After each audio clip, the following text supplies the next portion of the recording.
Todos los viernes tenemos como invitada a Silvia Rodríguez, la coordinadora de comunicación del Museo Amparo, para que nos platique sobre las novedades, todo lo que está en la agenda. Querida Silvia, desde esa hermosa terraza, como cada semana, te saludo. Buenos días.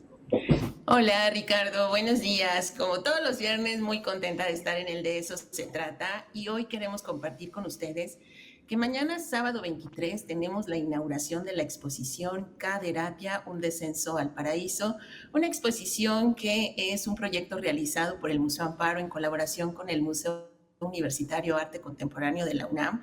Y hoy tenemos a dos súper invitados de lujo, querido Ricardo. Hoy nos acompañan justamente Caderatia, quien está en Puebla justo para el montaje de esta exposición y para la charla inaugural que tendremos mañana. Y también Cuauhtémoc Medina, quien junto con Alejandra Labastida son los curadores de este proyecto. Entonces, si te parece bien, hoy tendremos oportunidad de escucharlos y de hacer un pequeño recorrido por una de las galerías que forman parte de esta exposición. No, pues qué maravilla. Gracias, Silvia, por traer a grandes artistas como Caderatia y sobre todo también a curadores como Cuauhtémoc Medina. Bienvenidos, amigos, gracias por estar aquí en el programa.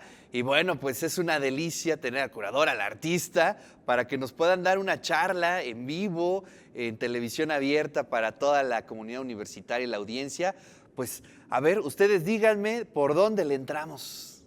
Bueno, quizá debería ser yo quien empiece y a riesgo de abochonar a Kader, pues decirle que Kader Ati es uno de los principales referentes del arte contemporáneo internacional.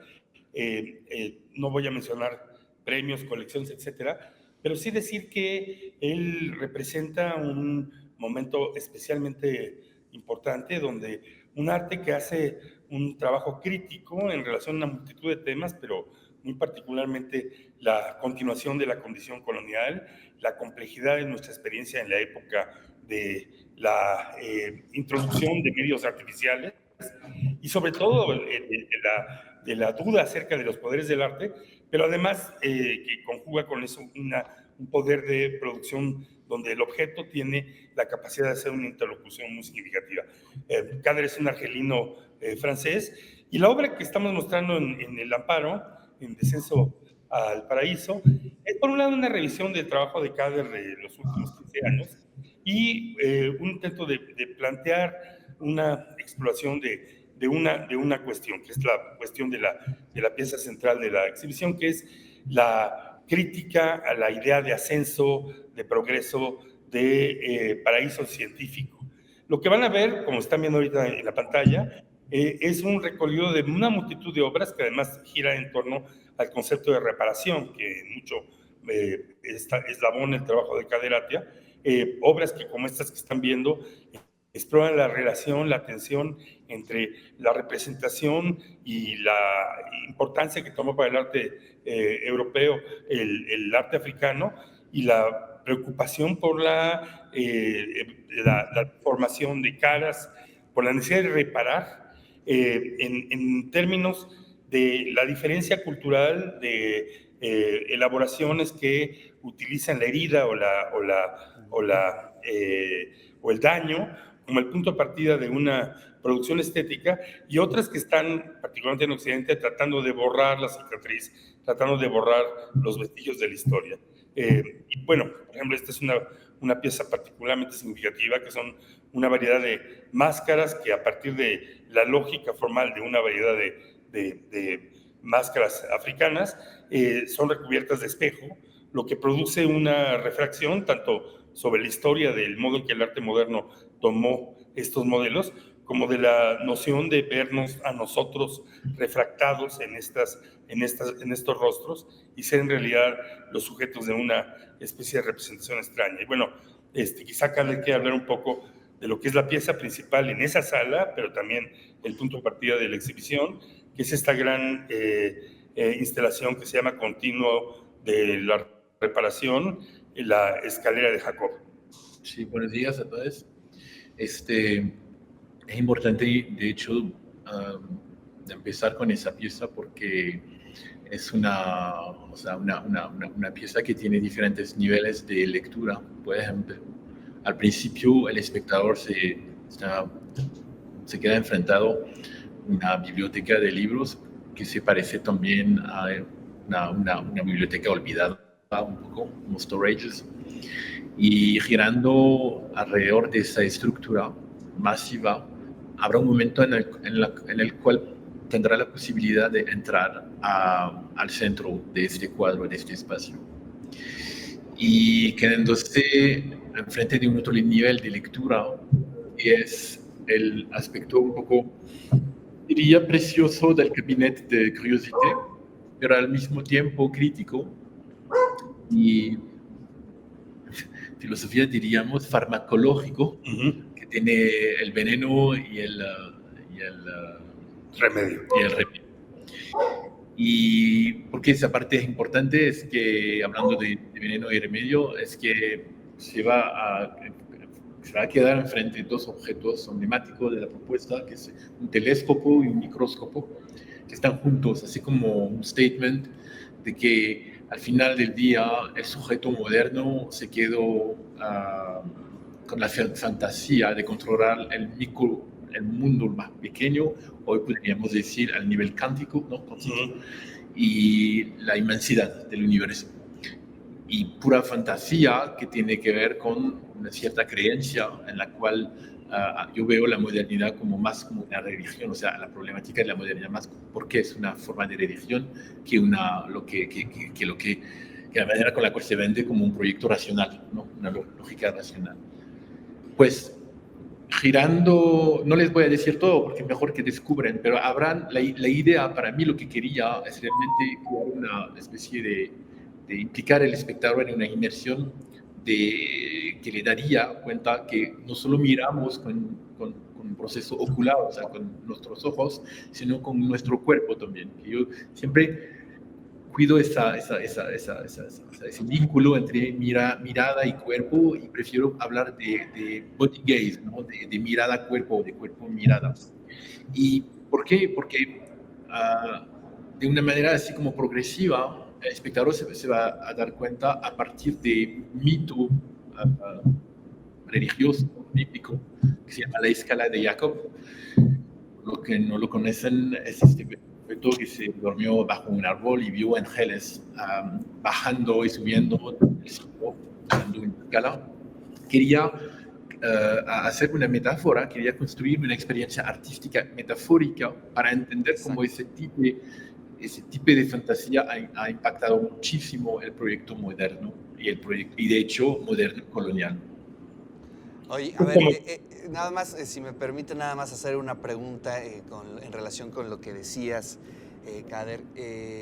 La metáfora, digamos, inicial que podríamos sugerirle a la gente que vaya a esta exposición es precisamente esta metáfora de la memoria, de la historia. ¿Cómo nos podríamos dirigir como una especie de guía para entrar a leer esta exposición? Yo diría que el arte contemporáneo es un espejo del mundo en el cual vivimos y nos da las herramientas para imaginar un futuro. Pero no se puede imaginar un futuro sin memoria. Es importante regresar a la base de la sociedad en la cual vivimos, que se construyó aquí, de hecho, bajo una fantasía, un mito, un proyecto, una agenda moderna colonial. Y la idea es regresar hacia una crítica de la epistemología moderna, que es muy compleja, que realmente se la ojo de una manera tan fuerte que hoy en día tomamos we take for granted, no sé cómo se dice en castellano. Se damos por sentado. Se damos por sentado cosas que se volvieron puntos ciegos de una cierta manipulación de nuestra percepción del mundo. Entonces, es importante decir eso porque la memoria para mí no es algo así como un mnemónico que nos traje en el pasado y nos deja en el pasado. Al contrario, es la base que necesitamos para entender el mundo en el cual vivimos e imaginar un futuro. Y el objeto que, bueno, pues nos remite a esa metáfora, sin duda alguna, es el libro, ¿no? El libro es como ese Aleph que decía Borges, ¿no? Que te permite ver hacia todas las dimensiones, hacia todos los universos. Y bueno, pues ahí está esa metáfora impecable. Ahora, Cuauhtémoc, ¿nos podrías ayudar un poco a profundizar sobre el tema de las heridas que platicaste en un principio? Creo que también es muy interesante. Y cómo quizá leerlo de forma paralela con lo que estaba comentando en torno a la memoria. Claro que sí. Hay un concepto que viene Caderati explorando prácticamente lo que va del siglo XXI, que es el concepto de reparación. Ahora, el hecho es que el modo en que las sociedades reparan es muy indicativo de distintos proyectos, no solamente objetuales, sino sociales. De manera muy simplificada, algo que la obra de Cader sugiere es que mientras que los occidentales piensan que cuando algo se daña hay que borrar cualquier rastro de ese daño y tener la fantasía de regresar a la perfección inicial, una variedad de formas culturales en otros ámbitos, es muy obvio el kintsugi japonés, que lo que hacen es elaborar sobre la rotura o sobre la herida. Entonces, por ejemplo, si hay objetos que están reparados para que los puntos de pegado sean de oro, esto significa que en lugar de esconder el daño, este se estetiza. Y en el ámbito más del cuerpo y de lo vivo, por ejemplo, están fenómenos como el que la pérdida de un miembro corporal produce miembros fantasmas, que son intentos psicológicos profundos por reparar, pero al mismo tiempo estos requieren llevar a cabo operaciones sociales. Una de las prótesis, también hay una pieza hecha con prótesis humanas, que sustituyan aquello perdido, o terapias específicas que impliquen usar el espejo para volver a ver el miembro y perder el dolor. Pero también sucede que estamos en sistemas políticos, y bueno, México es especialmente delirante en ese respecto, que están frecuentemente construidos sobre el cómo abordar la memoria de una pérdida. Una guerra, una pérdida territorial, una violencia.